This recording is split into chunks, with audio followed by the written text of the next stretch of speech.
Hoje nós vamos falar de uma passagem do livro de Romanos, porque, não sei se você notou, mas nós estamos em outro ano.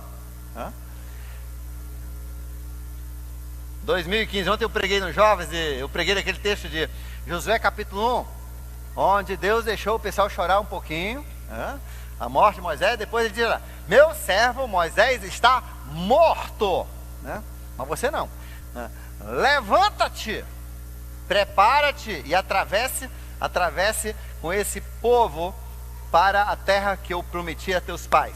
Então, o que nós fizemos ou deixamos de fazer ano passado, foi feito ou não foi feito?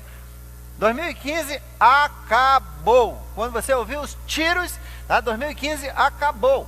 E com Deus é interessante assim, porque às vezes a gente diz: puxa, eu devia ter feito isso, eu devia ter feito aquilo, eu devia ter me dedicado mais.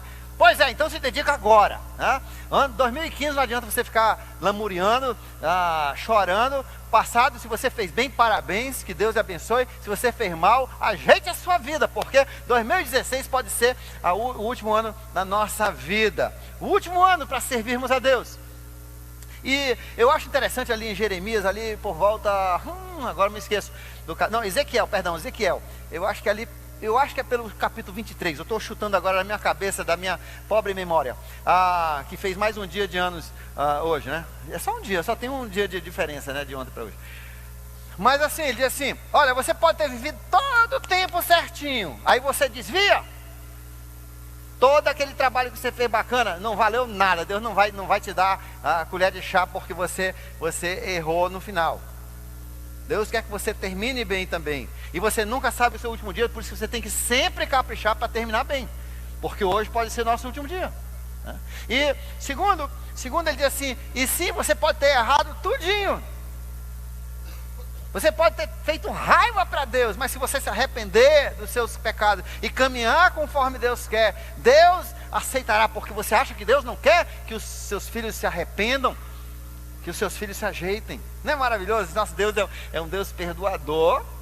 Mas por outro lado, nós que às vezes a gente se embala, né? A gente começa a se embalar no conforto de ser um velho cristão, ou então um cristão velho, né? Não sei qual que é pior, e a gente começa a esquecer como é que são as coisas, a gente começa a baixar a guarda, a gente começa a ficar preguiçoso, e por isso que o apóstolo Paulo diz assim: no seu zelo não sejam remissos, né? Ou seja, não deixe desse zelo. Esse zelo tem que ser assim. Nossa vida não termina enquanto a gente tiver fôlego. Tem algum trabalho para a gente fazer. Eu quero falar sobre isso porque no livro de Romanos, capítulo 13, verso 11, tem um versículo importantíssimo para o início desse ano. Romanos capítulo 13, verso 11.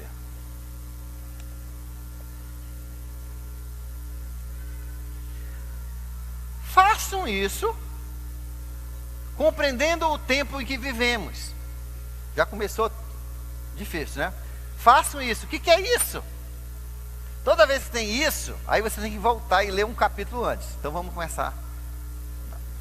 Mas nós não vamos ler um capítulo, vamos ler só do verso 8.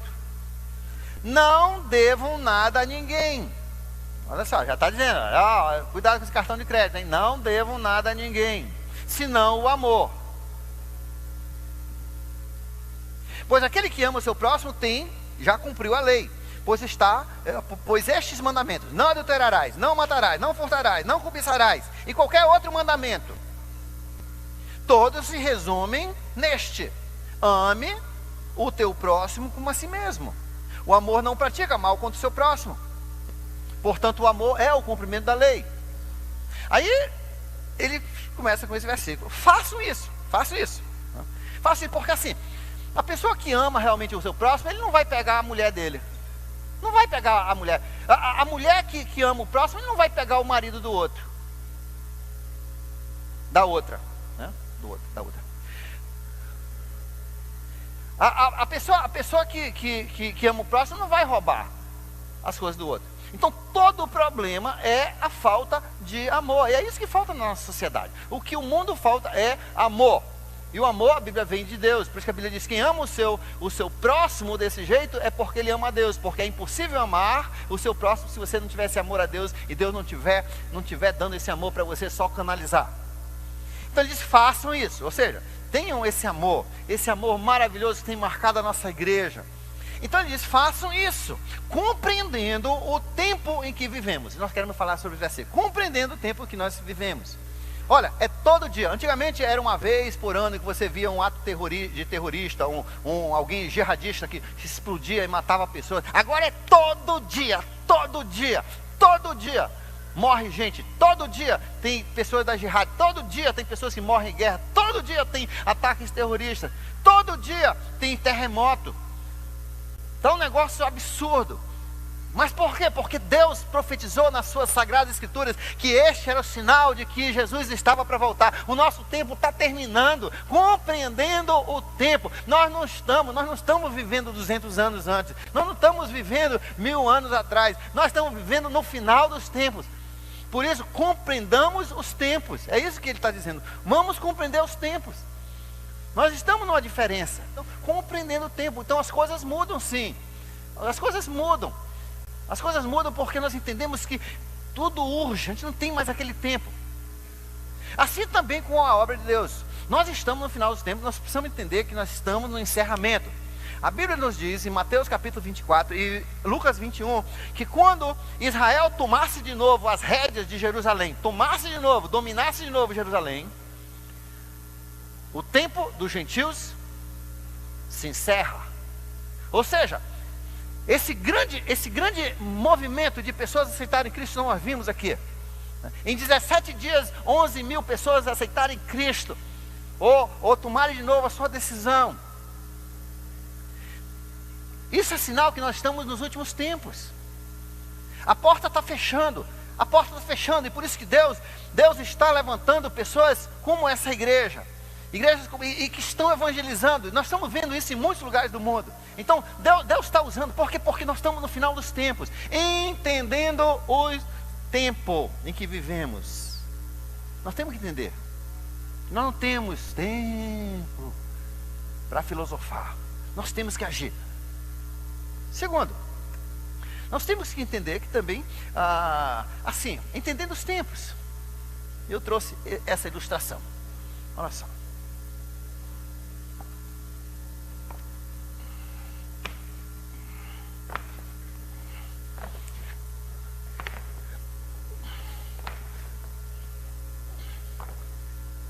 Não acaba mais não? Não acaba mais não, porque isso aqui é a eternidade, isso aqui é a sua vida, gente. Isso aqui são os seus dias. Olha, e vai ali e não acaba ali não. Entendeu? Os seus dias, você é imortal. Você aceitou Jesus, sua vida continua. Tá? E olha nós aqui. Quem não entende o tempo, tá aqui, ó, agora eu vou mostrar. Dê um foco bem aqui. Bem aqui. Isso aqui é as pessoas que não entendem o tempo. E você vai ver se você entende ou não entende. Está aqui o tempo.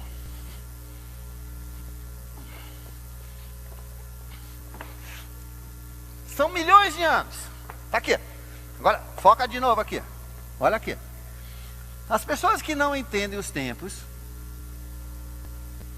estão olhando só para essa pontinha. Aí estão pensando. Essa pontinha aqui é mais ou menos de 70 a 80 anos. Cara, bem aqui nessa parte aqui nessa lista aqui, que é mais ou menos ali dos 35 aos 50 anos. Então, cara, eu tenho que trabalhar muito para viver bem aqui no final, aqui ó, nesse último pretinho aqui. Ou seja, eu vou trabalhar muito aqui para viver esse tempinho aqui. Gente, está aqui seu tempo, você não entendeu não? Você não está entendendo o tempo, isso aqui é o seu tempo. E nós estamos concentrando todo o nosso esforço. Eu quero aposentar para viver bem. Você vai viver assim? Sim, eu quero guardar muito dinheiro para poder dar para o hospital, para pagar a minha saúde, e as minhas cirurgias que eu vou fazer, minhas muletas, minha cadeira de roda, minha bengala. Isso é falta de entender os tempos?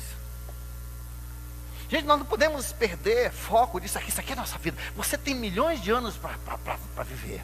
Porém, entendendo o tempo, esse tempozinho aqui vai fazer toda a diferença nos milhões de anos. Deus deu esse tempinho aqui para determinar o nosso futuro. Por isso que ele diz, olha só, entendendo o tempo em que vivemos.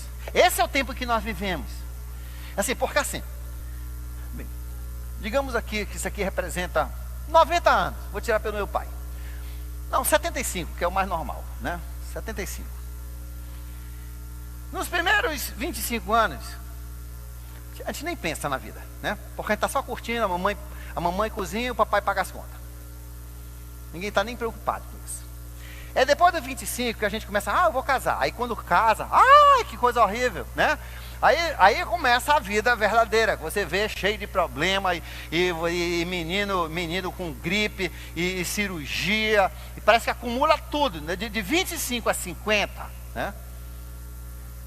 São os anos trágicos, né? Porque você está cheio de saúde, mas todo o seu dinheiro, toda a sua força, você agora começa a ver que a vida é dura, que a vida exige dinheiro, que alguém tem que pagar a conta, que você não pode viver só de gato, né? Essas coisas todas. Aí no final isso aqui então um terço vai chegando no final do segundo terço da sua vida. Aí você começa, cara, o que eu vou fazer? No último pedacinho da minha vida, eu tenho que viver bem, eu tenho que ter alguém do meu lado, eu tenho que arranjar um homem rápido, nem que seja um criminoso, mas eu tenho que arranjar, né? Eu vejo cada história de mulher que arranja bandido pela internet, bandido mesmo, que já matou várias mulheres e aí arranja, né? E não acredita quando o pessoal, não, esse cara já matou. Não, mas ele agora mudou, se mudou sim, só de endereço, né? Vai matar você agora, né? Aí a gente se preocupa, porque então quando eu morrer eu quero um caixão melhorzinho, eu quero um cemitério melhorzinho, né? Quando a gente compreende que esse tempo determina isso, que é nesse tempo que nós investimos para tudo isso, aí nós entendemos com o apóstolo Paulo, em 2 Coríntios, capítulo 4, verso 17, esses leves e momentâneos sofrimentos pelos quais passamos, não se comparam com a glória que Deus tem preparado para nós, gente. Quando você começa a ver aquela mansão toda chique que você mora, aquilo é casinha de interior, sabe aquela casinha que não tem nem descarga, que o cara faz puf, lá no buraco? Gente, isso é falta de compreensão dos tempos. Quando você investe todo o seu dinheiro num carro chique, isso é falta de compreensão dos tempos, porque um dia você vai precisar só pensar, você já está. Ou então, se quiser a pé, vai a pé, porque você tem milhões de anos, você não tem pressa. Gente, é a compreensão dos tempos. Como, pois, devemos viver compreendendo o tempo?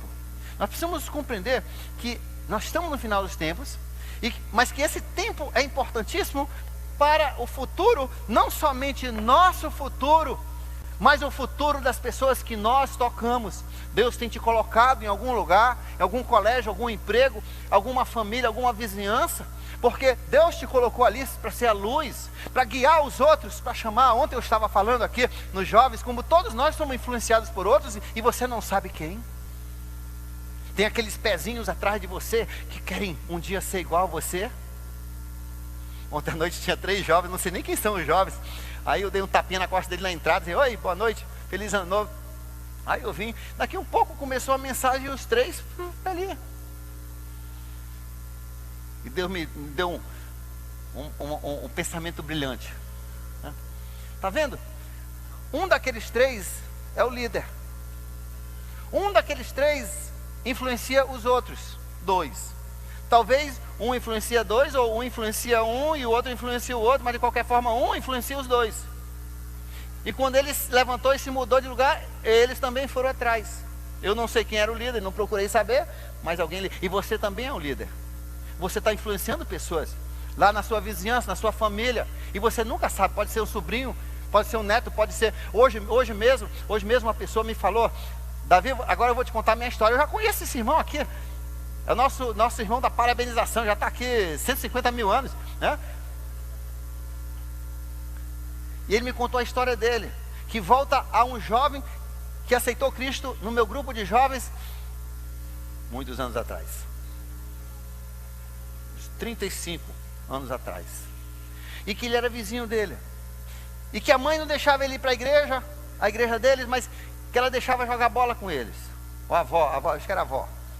E pela influência na bola, foi que aquele jovem levou ele para Cristo, lá na Compensa. Então, compreendendo os tempos, Deus quer que você compreenda o tempo que nós estamos. Nós temos pouco tempo primeiro. Segundo, esse tempo é importantíssimo. A gente não pode brincar. Nós não temos mais tempo para brincar. O tempo é pouco, o tempo é breve. Por quê? Ele continua. Chegou a hora de vocês despertarem do sono, porque agora a nossa salvação está mais próxima do que quando nós cremos. Eu já crio há mais de 50 anos. E olha, eu estou mais próximo. Ou para ir para o Senhor, ou para o Senhor vir para mim, um dos dois. E não importa. A minha vida eterna já está chegando por aqui, ó. Ó, já está vendo? Eu já estou por aqui assim, ó. A minha passagem já está por aqui. O meu dia está mais próximo. E o seu também, você que aceitou Cristo há uma semana, você está uma semana mais próximo da vinda do Senhor, ou da sua ida para com o Senhor. Então, entendendo o tempo, ele diz, entenda que o nosso tempo está mais próximo. Nós não temos tempo para ficar brincando. E por isso ele diz, acordem, despertem no sono, acordem, porque chegou a hora, agora nós temos que despertar. Nós como igreja temos que despertar, nós temos que continuar, nós estamos acordados e vamos continuar. Por isso que eu digo, só porque acabou o sonho, agora começou o trabalho. O sonho foi o plantio, agora vem a colheita, agora nós colocamos essas pessoas, vamos ajudar a colocar essas pessoas para dentro do reino de Deus, firmar, para que eles também influenciem outras pessoas. E assim, como aquela parábola de Jesus, que um pouquinho de fermento entra no trigo e começa a fermentar, assim também será a ação dessa igreja. Por isso a gente vai continuar, nós vamos continuar ligando. Pega aquele número, insista. Maninha, não acredito, ligaram mesmo, ó. Insista. O seu trabalho não é em vão. O seu trabalho para o Senhor não é em vão.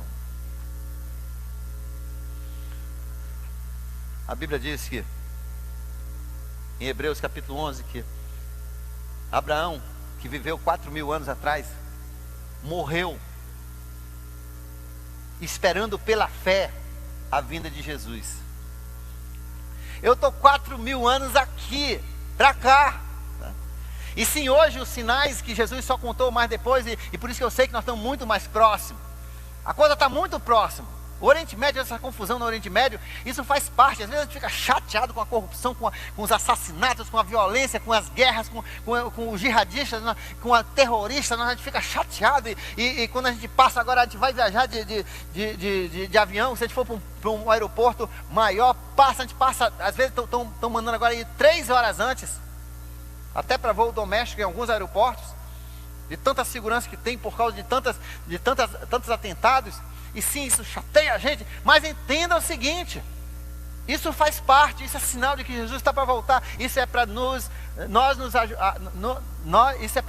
ajudar a entendermos o tempo em que vivemos. 2016 é esse tempo.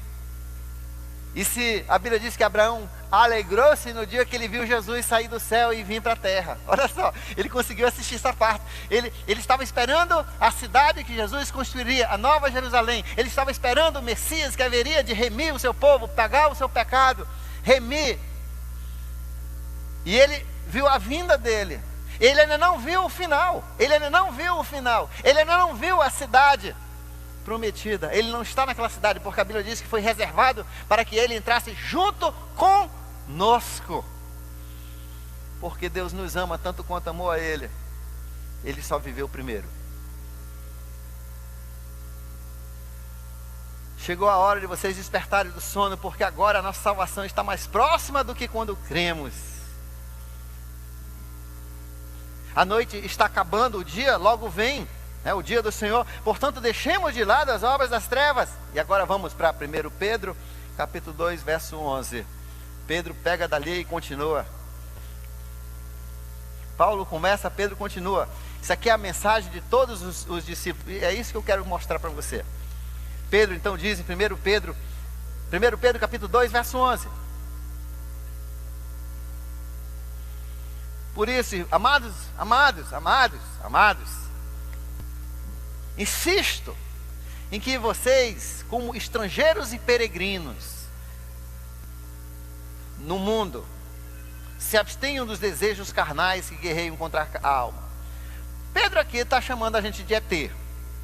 Uma vez que o Espírito Santo entra em nossa vida, isso aconteceu quando você aceitou Jesus como seu Senhor e Salvador, o Espírito Santo entrou em você, você é outra criatura, você não pode mais morrer, você foi perdoado os seus pecados, você agora é amado por Deus tanto quanto o próprio Jesus Cristo, por Deus Pai, você tem segurança da sua salvação, você tem 1000 coisas que você nem imagina. Por isso, para aqueles que começaram agora, estão fazendo o curso de Um com Deus, só para você começar a esbilhotar um pouquinho do que Deus tem dado para você. Mas em tudo isso, o apóstolo Pedro então escreve: olha, vivam nesse mundo, vocês são peregrinos, e falam assim, esse mundo desse jeito que está aqui não é de vocês não. O nosso mundo é outro, nós estamos de passagem. Deus vai reformar esse mundo, vai trazer a santa cidade, aí sim vai ser o nosso mundo. Esse mundo é o mundo que caiu da graça de Deus e sofreu as consequências da maldição e do pecado. O mundo que Deus reservou, é por isso que o apóstolo Paulo diz assim: você não consegue imaginar o que Deus tem preparado para você. Você não imagina. Então o seu pior sofrimento aqui não é nada quando você conseguir enxergar, quando você um dia vir o que Jesus preparou para você. Então Pedro diz assim: você é um forasteiro, você é um peregrino, você não é aqui da terra, isso aqui não é o seu lugar. Por isso que às vezes a gente não se sente bem, ou não deveríamos nos sentir bem no meio do pecado. A gente deve ter ódio pela violência, a gente deve rejeitar essas coisas, a gente deve rejeitar a corrupção. Mas entenda os tempos, isso vai continuar até o final e vai piorar.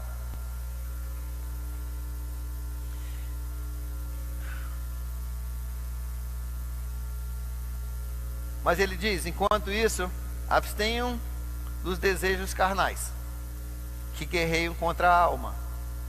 Deus já quer começar a transformar a sua alma. Ele quer que você se torne como Jesus Cristo. Para isso tem que ter algumas mudanças. Ele vai mexendo na sua vida, o Espírito Santo já está em você, ele te acompanha, ele vai mexendo, ele vai te fazendo sentir enojado de certas coisas, ele vai mudando, porque você vai se transformar. Isso chama-se santificação. Ele vai mudar a sua vida para você ser um filho agradável a Deus. Ele está fazendo isso, ele vai continuar fazendo isso em nossas vidas. E Pedro então diz: ajude, abstenham, larguem, deixem, fiquem longe, fujam dos desejos carnais. Dos desejos carnais que guerreiam contra a alma. Tem alguns desejos que são bons desejos. Esse aí você pode correr atrás. Mas tem desejos que estão errados. Você querer a mulher do outro está errado. Você querer fazer sexo fora do casamento está errado. Você querer o dinheiro do outro está errado. Você mentir contra o outro e aí você quer derrubar ele, está errado. Você querer bater na cara do outro está errado. Você querer matar o outro está errado. Então ele diz: abstenham-se desses desejos, abstenham-se, fuja desse aí. Vai, mas a gente não pode ceder. Vai ter vontade de pegar a mulher do outro? Claro que vai. Se você é macho, vai. Mas você tem que se abster. Por quê? Porque Deus diz que não é bom. Você vai querer o marido do outro? Sim, principalmente se ele tem dinheiro, claro, né? Mas você tem que se abster. Você tem que dizer: Deus não quer que você pegue ele. Entendeu? Nós temos que abster. E Deus abre. Por quê? Porque isso vai lutar contra a sua alma. Você não vai poder se santificar, você não vai poder ser a pessoa que Deus quer que você seja. O que Deus quer que você tenha, Ele diz: abstenham-se dessas coisas, lute contra isso, porque isso só te atrapalha. Deus quer o seu bem, né? Eu nunca vi alguém seguir os suas vontades carnais que não se lascasse lá na frente. Deus está tentando proteger você de anos de perdido. Claro, é tipo assim. A pessoa que já usou drogas uma vez, ele sabe, é um negócio fantástico. Dá uma vontade logo assim. e você morre, e você mata, e você rouba.